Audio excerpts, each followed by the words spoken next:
Serenamente dou o primeiro passo no caminho da eternidade e saio da vida para entrar na história. Esta é a frase mais dramática da política brasileira. Ela encerra a carta testamento de Vargas, escrita um pouco antes do suicídio, no início da manhã do dia 24 de agosto de 1954, neste quarto, no Palácio do Catete, então sede da Presidência da República. Desgastado pelas muitas denúncias contra o seu governo e acossado pela oposição implacável da UDN, Vargas passava pela pior crise de sua vida política. Ele temia ser destituído e humilhado publicamente por aqueles que o perseguiam. Antecipou-se à desgraça com um tiro no peito. O ato desesperado comoveu a nação e calou os opositores. Os 60 anos da morte de Getúlio Vargas, agora no Caminhos da Reportagem.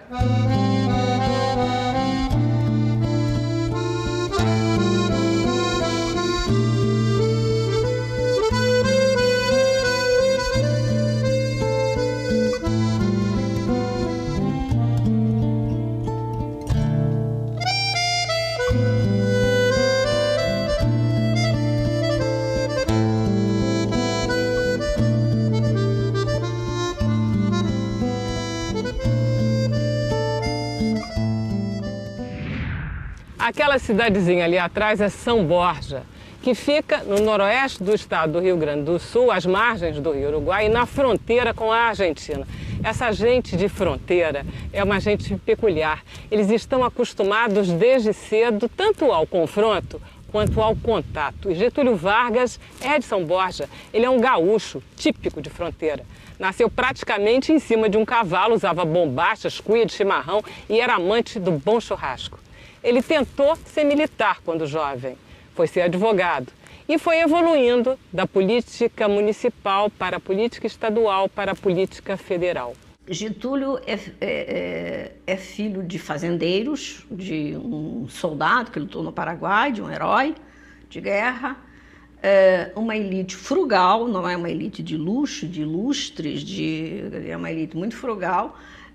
Mas é uma elite que manda na polícia, que manda nas escolas, que manda, enfim, são os caciques, são os caudilhos. Ele nasceu numa sociedade de caudilhos e acaba fazendo direito, que é o que fazia a elite. Quer dizer, a elite, esses caudilhos não eram ilustrados, mas queriam que os filhos fossem.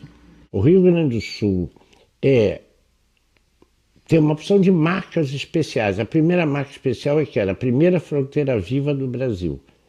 Por isso, um ideal nacionalista é extremamente forte, não é? Uma grande preocupação em afirmar a presença nacional. Segundo, é o estado, ou é a província, a região brasileira, onde se testou-se a ideia da república, né? Com a República de Piratini e dos Farroupilhas, né? É um estado que vê o Brasil de trás para frente, não do mar para os rios, mas do interior para o mar. Isso faz com que a cabeça das pessoas seja completamente diferente. E eu acho que isso marca profundamente Getúlio, tá entendendo? E toda a geração dele. Eu acho que essa noção do Rio Grande do Sul, da sua forma produtiva, faz com que Getúlio chegue ao Rio de Janeiro com um pensar econômico diferente. Ele parte para a vida pública, porque ele foi promotor, mas eu acho que durante um ano, e aí ele parte para ser deputado estadual, deputado federal, por arranjos da política nacional, vai ser ministro da Fazenda, sem jamais ter tido qualquer contato com assuntos financeiros, ou não ser os da Fazenda, mas fez um trabalho, fez direitinho o que se fazia na época, né? A política de proteção do café, né?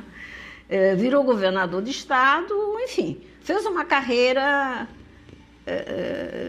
muito rápida, mas começando de baixo. Em 1929, o Getúlio, então candidato à presidência da República, numa entrevista ao jornal Correio do Povo de Porto Alegre, responde à seguinte provocação de um repórter. O repórter pergunta: qual é a sua matriz ideológica? Em quem o senhor se inspira como político e homem público?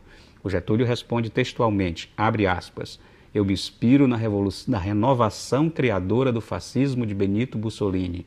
Fecha aspas. Vargas ascende o poder num mundo que está dominado por ditaduras e que vai ser dominado por ditaduras. Salazar em Portugal. Logo depois, Franco e a Guerra Civil na Espanha. Mussolini está no poder desde 1922.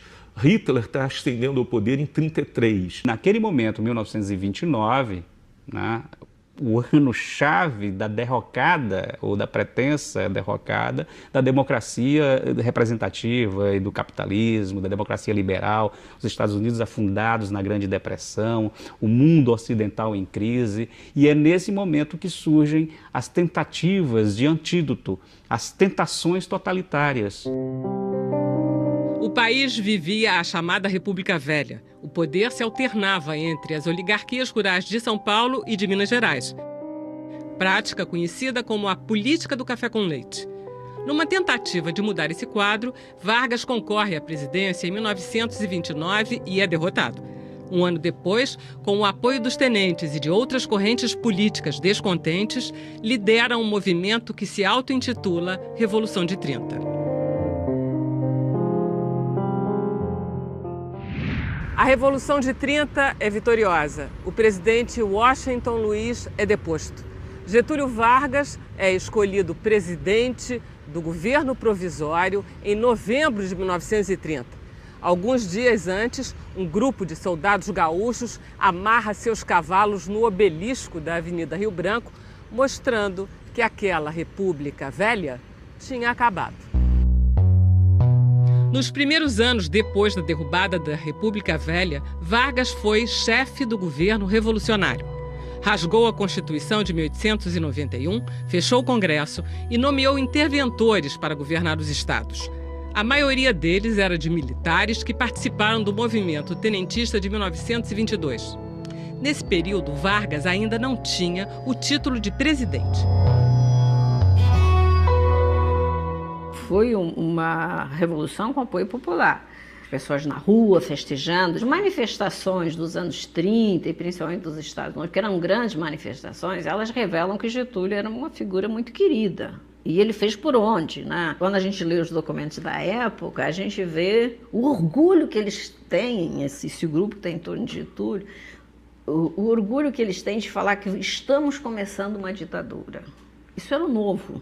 Isso era, ou seja, a ditadura, o governo dos esclarecidos, das pessoas preparadas, o fim do governo dos casacas, dos caudilhos, dos oligarcas. Imediatamente após a Revolução de 30, Getúlio cria 2 ministérios, que deveriam ser as vitrines das mudanças que 30 anunciariam. Por isso eram chamados de os Ministérios da Revolução. Um deles, o Ministério do Trabalho, Indústria e Comércio, e o outro, o Ministério da Educação e Saúde. Ambos eram demandas anteriores. A criação de ministérios como esse torna o Estado um ator político central em 2 áreas absolutamente estratégicas. Getúlio vai apostar fortemente na implementação de uma legislação que regulamenta o mercado de trabalho, no que diz respeito às condições de trabalho, quer dizer, horário de trabalho, trabalho da mulher, trabalho do menor, no que diz respeito a questões que regulam a situação do trabalhador depois que ele deixa de trabalhar e que eram demandas fundamentais da classe trabalhadora, ou seja, aposentadorias para aqueles que trabalhassem um certo tempo e pensões para famílias daqueles que por morte, por acidente de trabalho, tivessem deixado de trabalhar. Isso não existia no Brasil. Isso tem um impacto muito grande. E um terceiro lado, a organização dos trabalhadores e o reconhecimento pelo Estado dessa organização em sindicatos. Tinha uma profunda sensibilidade né, para ler o cenário político e perceber naquele instante, por exemplo, né, que havia uma demanda reprimida da parte das classes trabalhadoras, dos movimentos sindicais, dos anarco-sindicalistas, pressionando ali o poder, ele teve o senso, a argúcia, a sensibilidade histórica de trazer para si essa bandeira. Boa parte dessa legislação, ela é produzida e começa a ser implementada antes do Estado Novo e não depois. Depois do Estado Novo, fundamentalmente, o salário mínimo e exatamente a reunião dessa legislação num corpo que torna-se conhecido como a Consolidação das Leis do Trabalho, a CLT. Em 1932, Vargas enfrenta e derrota a Revolução Constitucionalista de São Paulo. Depois, convoca uma Assembleia Constituinte. Aprovada a nova Constituição em 1934, é eleito pelo Congresso presidente da República. Se você pegar o período entre 30 e 45, você vai perceber que não há nenhum instante também, nenhum instante em que o Getúlio governou sossegado. 30, o Brasil emerge ali no final de 30 desse processo revolucionário, do movimento civil e militar que o coloca no poder, mas em 32, ou seja, logo depois, né, você tem um movimento de contestação frontal a esse regime, né, partindo de São Paulo. Né, logo depois disso, você tem 35, né, ou seja, o movimento comunista de rebelião nos quartéis e tudo mais. Logo depois você tem a emergência do chamado Plano Cohen, ou seja, aquele documento falsificado que deu origem para o pretexto para fechamento do regime em 37, com a instauração do Estado Novo. Para reajustar o organismo político às necessidades econômicas do país e garantir as medidas apontadas, não se oferecia outra alternativa, além da que foi tomada, instaurando-se um regime forte de paz, de justiça e de trabalho. O seu primeiro ato no Estado Novo foi fechar o Congresso Nacional e acabar com os partidos políticos. Vargas governa com mão de ferro, prende e exila adversários. Surge o ditador. A repressão policial ela era concreta e real. O primeiro ponto forte da repressão é a construção da Lei de Segurança Nacional. Depois do levante comunista, ele cria o famigerado Tribunal de Segurança Nacional. Vão passar por ali, cerca de 30 mil pessoas vão ser acusadas e julgadas pelo Tribunal de Segurança Nacional. É uma repressão de massa. Né? E essas pessoas eram presas pela Polícia Especial de Filinto Miller sem nenhum direito à defesa. As pessoas eram brutalmente torturadas antes de ir ao julgamento no Tribunal de Segurança Nacional. Em 1937 a gente tem então uma nova Constituição, e essa sim é uma Constituição ditatorial, completamente personalista, ao estilo dos grandes personalismos de Stalin e de Hitler. A inauguração do prédio do Ministério do Trabalho, Indústria e Comércio data de 1938. A do Ministério da Fazenda é de 1943. O período ditatorial do governo Vargas, o Estado Novo, ele vai de 1937 até 1945. O que a arquitetura dessa época imponente e grandiosa nos informa? Ela nos diz que o Estado é forte, poderoso, rico e cheio de autoridade. Manda quem pode, obedece quem tem juízo. Nesse momento, é criado o Departamento de Imprensa e Propaganda, o principal responsável, de um lado, como o nome diz, pela propaganda, mas de outro, igualmente, pela censura. Porém, mesmo antes de 1937, já havia órgãos cuidando da difusão das políticas de Vargas e cuidando, inclusive, de que ele se tornasse reconhecido nos múltiplos sentidos que reconhecido tem. Porque Getúlio é um presidente e é um líder político que não só deseja ser identificado pela população como líder, Mas ele quer muito mais do que isso. Ele efetivamente quer ser amado por essa população. Ele mudou a forma como os presidentes lidavam, as autoridades públicas lidavam com o público, porque um presidente falava, minhas senhoras, meus senhores, cavalheiros, autoridades, e ele começou trabalhadores do Brasil. Quer dizer, ele mudou a interlocução do chefe com a sociedade. Trabalhadores do Brasil, na grandiosa data das comemorações do trabalho, estou de novo entre vós, vindo de longe para compartilhar das vossas alegrias e dirigir-vos palavras de confiança e de fé. Quero mais uma vez louvar o operariado nacional. Ao mesmo tempo que ele tinha uma máquina de propaganda muito forte, através do DIP, com cartilhas escolares que faziam a louvação à figura do ditador, uma série de livros infantis, de biografias infantis, de livros para crianças, colocando o Getúlio numa posição quase imaculada. Essa era uma das vertentes do controle da informação, e, por um outro lado, a censura absoluta, né, aos jornais, às revistas, a qualquer outra atividade intelectual que se contrapusesse à ideologia dominante naquele período. Todos os meios de comunicação, a partir de 1937, são censurados oficialmente. Houve, inclusive, invasões de redações de jornais, destruição de máquinas, e houve a prisão de jornalistas, também, que aconteceu largamente. Quer dizer, talvez a prisão mais famosa e, ao mesmo tempo, com uma certa hilariedade, tenha sido de Graciliano Ramos, né? Que era lá do interior de Alagoas e que era jornalista, era um prefeito local e um jornalista, e criticava todo mundo, e acabou sendo preso, e ele vai produzir esse livro magnífico, Memórias do Cárcere, que dá conta de como funcionavam as prisões de Vargas. A posição da igreja nesse período não é muito clara. Naquele tempo, era cardeal do Rio de Janeiro, então do Brasil todo, Sebastião Leme, aliás, um paulista.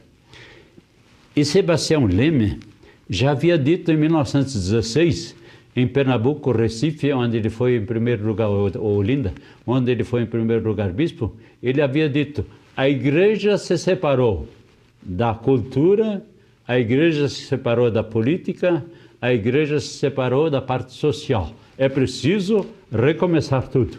E o Getúlio tinha um receio muito grande do cardeal, como também dos bispos e dos padres. Ele disse, gente de saia sempre é perigosa. Isso quer dizer a mulher e, sobretudo, naquele tempo, os padres, não? Era a expressão do Getúlio. Mas eu não acredito que a igreja se tenha aproximado de tal maneira que fosse realmente uma igreja influente. Então eu diria que na primeira fase do Getúlio, e que foi uma fase muito dolorosa para quem estuda a fundo, embora tenha algumas coisas maravilhosas, como, por exemplo, o salário mínimo e a proteção aos trabalhadores, etc., que ele foi chamado de pai dos pobres, não é? Essas coisas todas existem e são reais, mas a igreja tinha desconfiança porque era uma ditadura e não havia liberdade de fala e liberdade de pensamento. Apesar de toda a identificação ideológica com os regimes totalitários da Europa, em 1943, Vargas se alinha aos Estados Unidos e manda tropas para a Europa combater os regimes nazifascistas. Em troca, consegue que os americanos construam a usina siderúrgica de Volta Redonda, que se tornaria o maior símbolo da industrialização do país. Volta Redonda, criação de Getúlio Vargas, bem simbolizava a base da libertação econômica do país. O Brasil ficou ao lado dos aliados, embora se dissesse que os pendores de Getúlio eram pró-nazistas.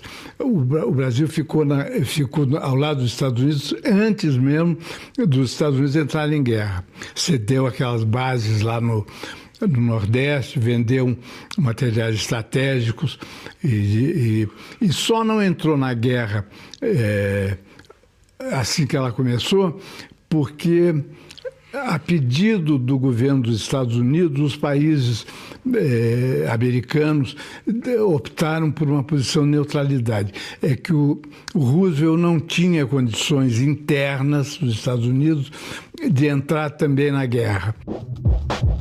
Com o término da Segunda Guerra Mundial, em 1945, aumentaram as pressões para a redemocratização do Brasil. Não fazia mais sentido manter um regime de exceção depois da derrocada da extrema-direita na Europa. Sabe que o Rio de Janeiro estava transtornado, todo mundo estava vindo para a rua para ver a FEB descer e desfilar pela Avenida Rio Branco. Aí houve uma politização óbvia. Quer dizer, aquilo ganhou um sentido político imediato. A volta da Itália foi outro momento decisivo dessa modificação. Quer dizer, o militar brasileiro da FEB lutava contra ditaduras. Na Itália, na Alemanha, eram ditadores fascistas e nazistas. E voltava para o seu país sob um ditador.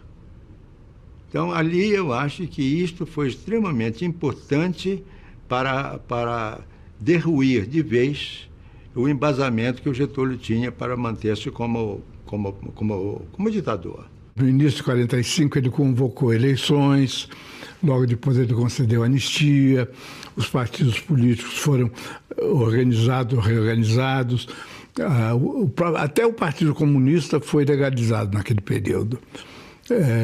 A eleição estava marcada para o dia 2 de dezembro e pouco antes disso, em outubro, resolveram derrubar o Getúlio. Em 1945, Getúlio Vargas é destituído por uma frente composta por políticos liberais e militares. 5 anos depois, ele volta para cá, para o Palácio do Catete, eleito pelo voto popular.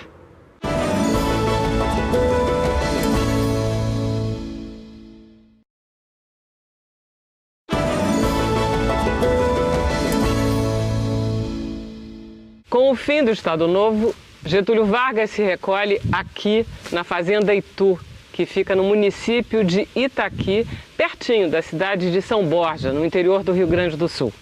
Apesar de ter sido deposto e do isolamento geográfico, Getúlio Vargas ainda é o político mais requisitado e mais popular do Brasil. Esse exílio aqui, na verdade, era um local de vinda de muitos políticos. Por exemplo, o João Goulart, ele começa a se fortalecer como grande político que vai substituir o Getúlio a partir desse chamado exílio. Enquanto esteve recolhido nos Pampas Gaúchos, várias lideranças políticas foram visitar Vargas em São Borja, em busca de orientação e apoio para seus projetos. A partir da Fazenda Itu, se dava as diretrizes políticas para esse período subsequente. Eu penso que na Fazenda Itu se constrói a candidatura de Getúlio para ele depois, como costumeiramente a gente chama, volta nos braços do povo. Então, aqui se constrói toda essa perspectiva de um retorno de Getúlio que vai se concretizar nas eleições de 1950. Eu acho que ele é um período chave para entender o Getúlio e para entender o tipo de maquinação, o tipo de, eu diria até de conspiração, que ele articulou naquele instante, preparando lentamente a sua volta. Então, para isso eu tive acesso a um material riquíssimo, um material praticamente e inexplicavelmente inédito até hoje, que são as cartas trocadas entre o Getúlio e a filha, Alzira, e que ali todo o processo de reconstrução da volta ao poder está documentado, para que essa volta fosse uma volta realmente por cima, num momento em que o cenário era absolutamente adverso. O Exército ficou contra ele, a UDN, que já era contra ele, que era um empresariado mais do campo financeiro, entendeu? E industrial. O capital estrangeiro ficou contra o Getúlio, os americanos ficaram contra o Getúlio, não ficou ninguém com o Getúlio, só os trabalhadores, só os sindicatos. E ele soube de uma forma muito astuciosa, muito sábia do ponto de vista político, de certa forma até maquiavélica, construir essa retomada, essa reentrada no cenário político nacional. E o Getúlio foi deposto no dia 30 ou 31 de outubro de 1945 E no dia 2 de dezembro, ele foi eleito senador pelo Rio Grande do Sul. Vargas apoia o general Eurico Gaspar Dutra, ex-ministro da Guerra de seu governo. Dutra vence a eleição presidencial pelo PSD e impõe a primeira derrota ao brigadeiro Eduardo Gomes e à UDN. O general Dutra, pela participação que teve no governo de Getúlio, ele era um homem em evidência no cenário nacional. E mais do que isso, ele era um homem considerado pela sua correção, era um homem considerado pelo seu comportamento bem equilibrado, e ele quase que se constituiu um candidato espontâneo. E o Exército aceitou bem. Primeiro Brutus importante da história brasileira, compreendeu? Foi o Dutra. Foi eleito pelo Getúlio, porque senão conseguiu um voto na rua de ninguém. O Getúlio disse, é o candidato que eu indico. E o povo votou no Getúlio, através do Dutra. Pois bem, o Dutra chegou no governo, creia, nem respondeu o telegrama que o Getúlio mandou para ele felicitando. Voltou às costas do Getúlio. O Getúlio ficou lá. Quando terminou o prazo, ele veio, assumiu o Senado e começou a fazer discurso de oposição. As eleições à sucessão de Dutra se aproximavam. Numa entrevista ao jornalista Samuel Weiner, aqui na Fazenda Itu, em 1949, Getúlio Vargas anuncia a sua candidatura. A entrevista do Samuel Weiner, realmente ela detona nacionalmente a candidatura ou já se falava da candidatura do Getúlio ou isso era muito prevista, essa possibilidade? Ela foi circunstancial, a entrevista em si, mas eu penso que ela acaba catapultando, de certa forma, essa perspectiva, né? Quer dizer, o queremismo é a grande marca. O historiador Jorge Ferreira ele mostra isso num artigo muito importante sobre o queremismo, de que havia uma base social muito grande de apoio político ao Getúlio. Bota o retrato do velho outra vez, bota no mesmo lugar. Bota o retrato do velho outra vez, bota no mesmo lugar. O sorriso do velhinho faz a gente trabalhar. Queremismo significava queremos Getúlio. Porque eles queriam democracia, queriam eleição, queriam a Constituinte, mas que o Getúlio ficasse na presidência da República. Por quê? Porque achavam que, derrubado o Getúlio, o novo governo iria liquidar muitas das medidas que ele tinha tomado como presidente desde 1930. A Constituição de 1937 seria adaptada a um novo modelo democrático, mas mantendo as normas de política econômica nacionalista do Getúlio e as normas de política social da legislação trabalhista adotada por ele. O Brasil de norte a sul vai lutar pela conquista, conhece os braços fortes de progressista e trabalhista. O povo tem confiança e com ele venceremos. Ademar e Getúlio é esperança. Nós queremos, nós queremos, nós queremos. Em 1950, Vargas se candidata à presidência da República pelo PTB e volta ao catete. Mas a vitória sobre velhos adversários reacende ressentimentos e deflagra uma oposição implacável.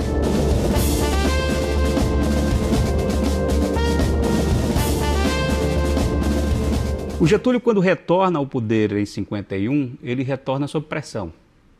Desde o primeiro momento em que ele pôs de novo os pés no catete, desde o primeiro minuto de governo, ele vai enfrentar uma oposição feroz, não só no Congresso, né, mas também na imprensa. A imprensa, naquele momento, fez um trabalho virulento e violento e sistemático, né, de desconstrução do governo e de desconstrução do Getúlio. Quando ele volta ao poder em 51, é o mesmo Getúlio que gosta de tomar grandes decisões de uma forma pensada, articulada, né, mais sozinho. e que tem dificuldades em lidar com um sistema democrático, parlamentar que o Brasil estava vivendo nesse momento. Ele tem dificuldade, ele quer escutar as pessoas, e ele escuta. Ele não tem a confiança das elites partidárias, principalmente da UDN. Ele escuta as pessoas, mas o processo decisório é diferente numa democracia. E os 15 anos de poder que ele teve, que ele exerceu, o processo decisório era personalista. Ele sabia que, ao voltar ao poder numa situação de democracia, ou seja, ele não era mais o ditador, ele não era mais aquele que simplesmente eliminava os adversários, mandava fechar o Congresso e prender os inimigos. Agora ele tinha que conviver com a imprensa livre e com o Congresso funcionando. A primeira coisa que ele fez foi construir um ministério de coalizão, né? Ou seja, ele chamou inclusive a própria UDN para fazer parte do seu governo, né? E quando há uma reforma ministerial, a UDN inclusive passa a ser no ministério o partido praticamente majoritário. Ele tentando a todo momento cooptar a UDN. Só que, ao mesmo tempo que ele fazia essa composição política no Ministério e que, de certa forma, engessava o seu governo, o que é que ele fez espertamente? Ele criou uma espécie de ministério paralelo, uma assessoria econômica, né? Esse era o nome que ele deu, né? Uma assessoria econômica que tinha como missão, trabalhando dentro do próprio Palácio do Catete, a missão de fazer os projetos fundamentais de desenvolvimento do país. Um grupo que ficou, inclusive, apelidado de boêmios cívicos. Os boêmios cívicos, porque, segundo Getúlio, ficavam até alta madrugada com a luz acesa do palácio trabalhando. Vargas dá continuidade à sua política econômica nacionalista e defende a participação do Estado no projeto desenvolvimentista do país. Com isso, desagrada aos interesses do grande capital internacional, principalmente na exploração de recursos minerais. O Getúlio, espertamente, que era defensor do monopólio do petróleo, mandou originalmente para o Congresso uma lei em que não previa o monopólio nacional, né, e estatal. Era que abria espaço, inclusive, para a exploração do capital estrangeiro. E, segundo Tancredo, perguntaram, mas, presidente, o senhor é contra isso? Por que o senhor está mandando um projeto contra aquilo que nós pensamos? E o Getúlio disse, porque se eu mandar da forma que eu penso, o Congresso vai vetar, vai rejeitar. Vocês têm que se articular dentro para que essa ideia surja da própria oposição. E, curiosamente, o monopólio do petróleo é instituído por um projeto de um udenista.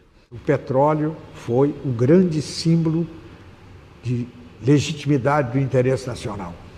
A Petrobras. A Petrobras foi o símbolo para toda uma geração. É daí que surgem os projetos da Petrobras, da Eletrobras, do BNDES, do Banco do Nordeste. Ou seja, é aí que está a matriz, né, a alma e o coração desse período em que Getúlio governou, né, sob o regime democrático. E é o momento em que ele mais sofre, mais apanha da oposição. Para minar a imagem do presidente junto à opinião pública, a UDN denuncia diversos casos de corrupção. O Palácio do Catete estaria mergulhado num mar de lama e Getúlio seria o maior culpado. Nesse período entre 51 e 54, ele era bombardeado diariamente, principalmente, né, pela banda de música da UDN no Congresso e pelos editoriais do Lacerda na Tribuna da Imprensa e nos programas da TV Tupi, né, porque ali se juntaram duas forças poderosíssimas, né, o poder da televisão do Chateau, da Tupi, que concedeu o espaço, o horário, né, para que o Lacerda fizesse um programa, que já tinha um programa também na Rádio Globo. Então você tinha jornal, televisão e rádio e Congresso bombardeando o Getúlio a todo momento. E começam a ser, né, descobertas uma série de questões muito incômodas para o governo. Né? Começa a surgir uma série sistemática de escândalos dentro do governo, denúncias de corrupção, né? Alguns reais, inclusive, outros postos sob a lupa de aumento, mas o fato é que o governo chegou ali num período de desmoralização pública, né? E com uma inflação descontrolada. O jornalista e deputado Carlos Lacerda exige o impeachment do presidente. Para tentar calar o opositor, o chefe da Guarda Presidencial, o tenente Gregório Fortunato, empregado da família Vargas desde os tempos de São Borja, resolve por conta própria executar um atentado contra Lacerda. Esse período de 51 e 54, ele, embora seja um regime democrático, a estrutura de repressão de informação ela está ali embaixo, principalmente pela permanência do DOPS, o Departamento de Ordem Política e Social, que é uma polícia política que está trabalhando. E tem um nicho, né, que está dentro do poder, que é a guarda pessoal do presidente da República.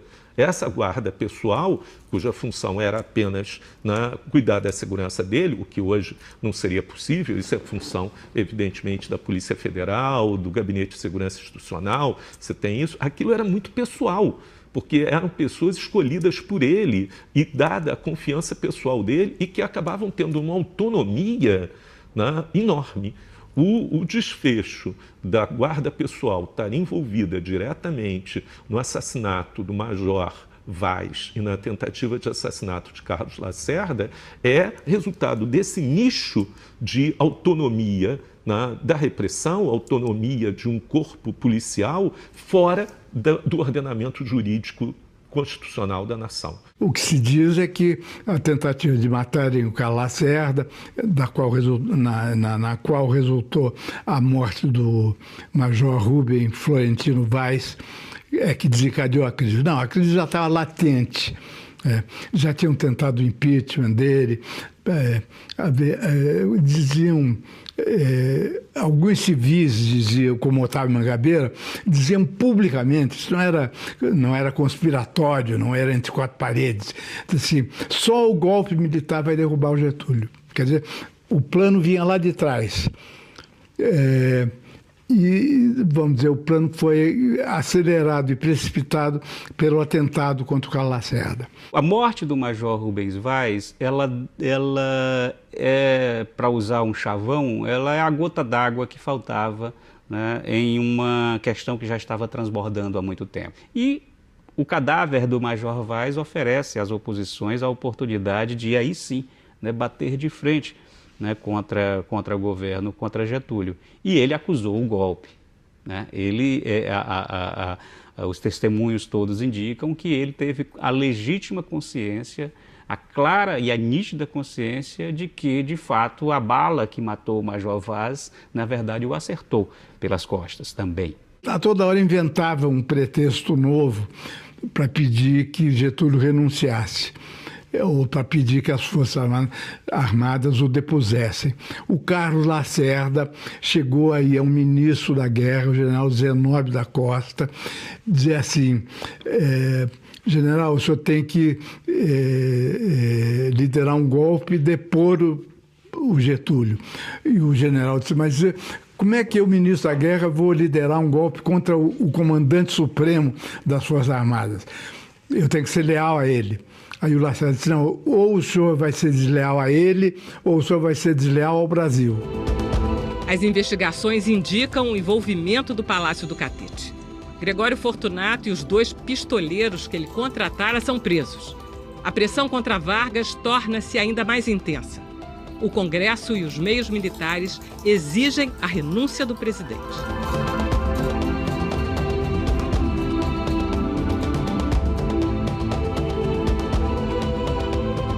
Ele era agredido de todas as maneiras, ele é acusado não de ser pessoalmente um ladrão, mas de ser o protetor dos ladrões que estimulava a roubalheira, de ser o protetor dos assassinos, como os que mataram, como o pistoleiro que matou o Major Rubens Vaz. Havia na sociedade uma parcela enorme, antigetulista, que não admitia nem a sobrevivência do Getúlio. Depois do intervalo, o tiro que mudou a história. O suicídio do presidente comove a nação, desarticula o golpe planejado pela oposição e transforma Getúlio Vargas num mártir.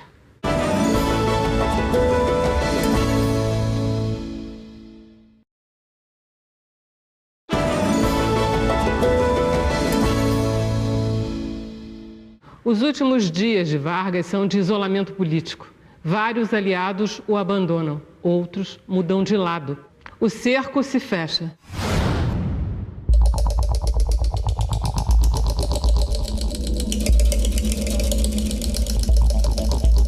No dia 23 de agosto, no Palácio do Catete, Vargas convoca seu ministério. A reunião só termina de madrugada e nenhuma solução para conter a crise. O presidente anuncia, então, que entraria de licença até que a morte do major Rubens Vaz fosse esclarecida. Quando a notícia chegou no Ministério da Guerra, no centro do Rio de Janeiro, e o general Zenóbio comunicou que o presidente tinha decidido se licenciar, vários generais protestaram, mas licença, ele tinha que ter renunciado, não sei o quê. Aí o Zenóbio cometeu uma fraqueza e disse, não, a licença é pro forma, não é para valer, porque ele não volta mais.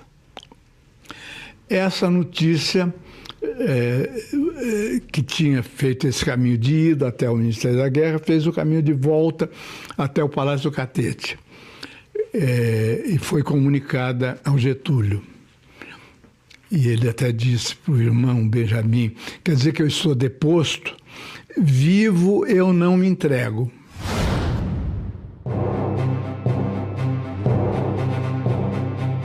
Às 8h45 da manhã do dia 24 de agosto, Getúlio pega um revólver calibre 32 e atira contra o peito na altura do coração. O barulho do disparo ecoa no palácio e, em seguida, por todo o país. Era o anúncio da tragédia.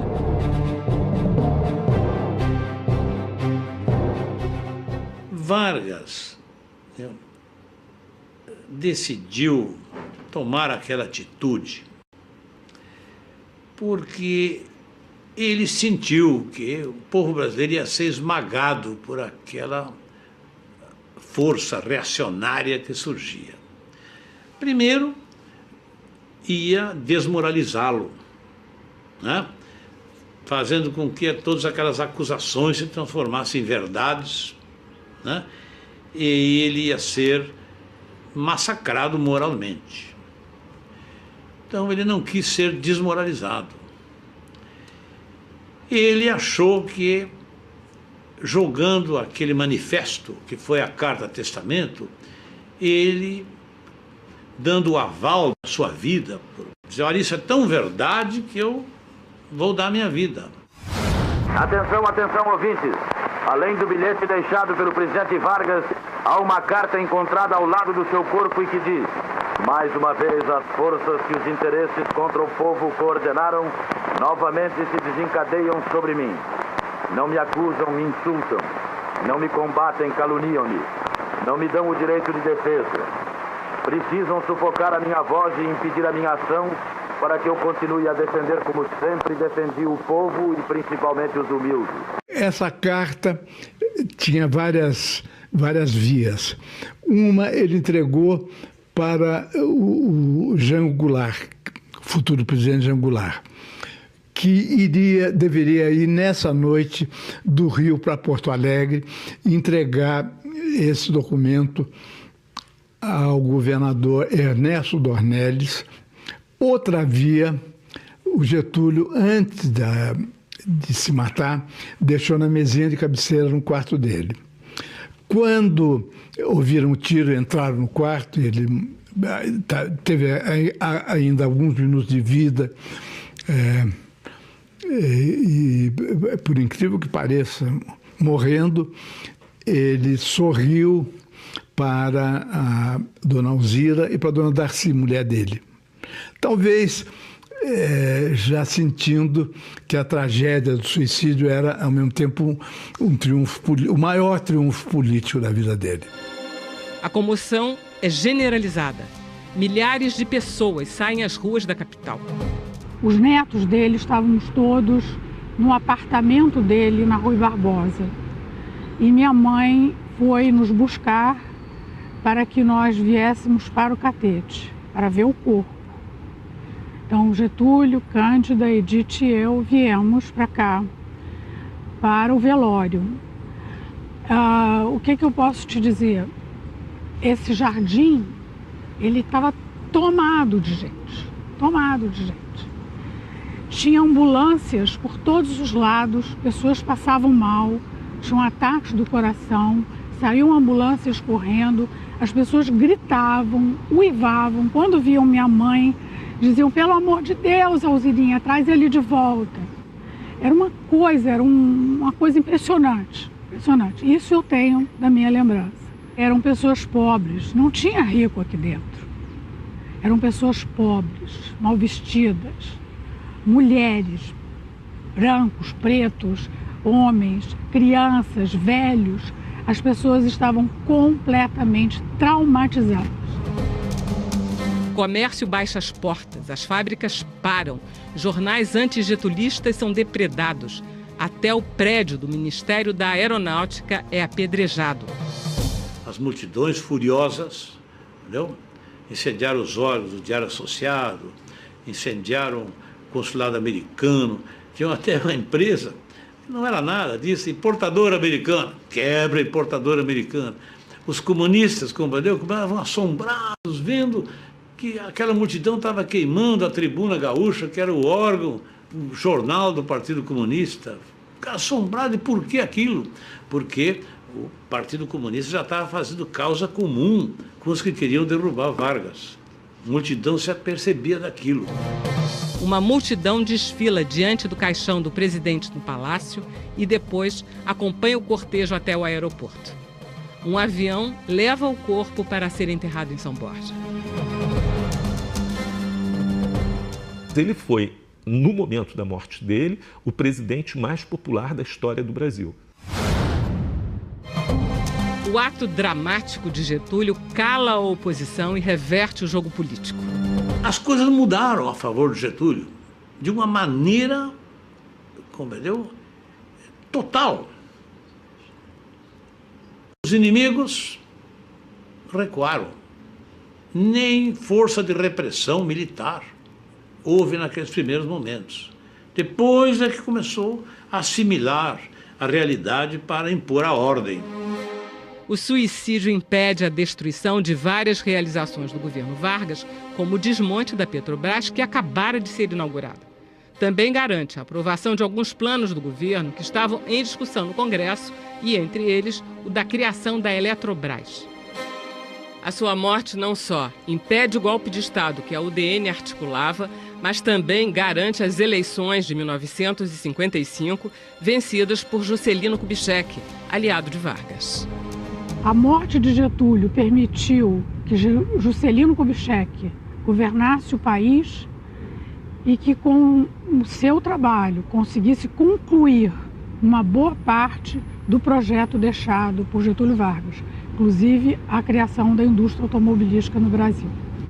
Como contribuições da experiência do governo Vargas para a história do Brasil, eu vejo várias permanências.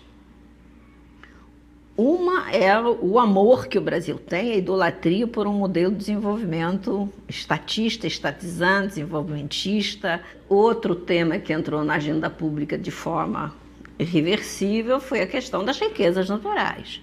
Agora, a questão do pré-sal, se as empresas estrangeiras podem participar, isso mexe com os corações das pessoas, porque a gente ficou com esta noção, a gente comprou essa noção de que o subsolo é nosso, né? Outra permanência igualmente importante e séria é a questão sindical. Nós mantemos ainda a legislação sindical feita dos anos 30 e que teve sua versão final em 39 no Estado Novo. Cada vez na nossa vida de hoje, quando uma carteira profissional é assinada, quando se paga o aumento do salário mínimo, isso faz parte do legado. Quer dizer, a vida física dele terminou em 1954, mas a vida política continuou sob a forma desse legado. Sem dúvida nenhuma, Vargas é a maior figura da República no Brasil e talvez a maior figura do século XX.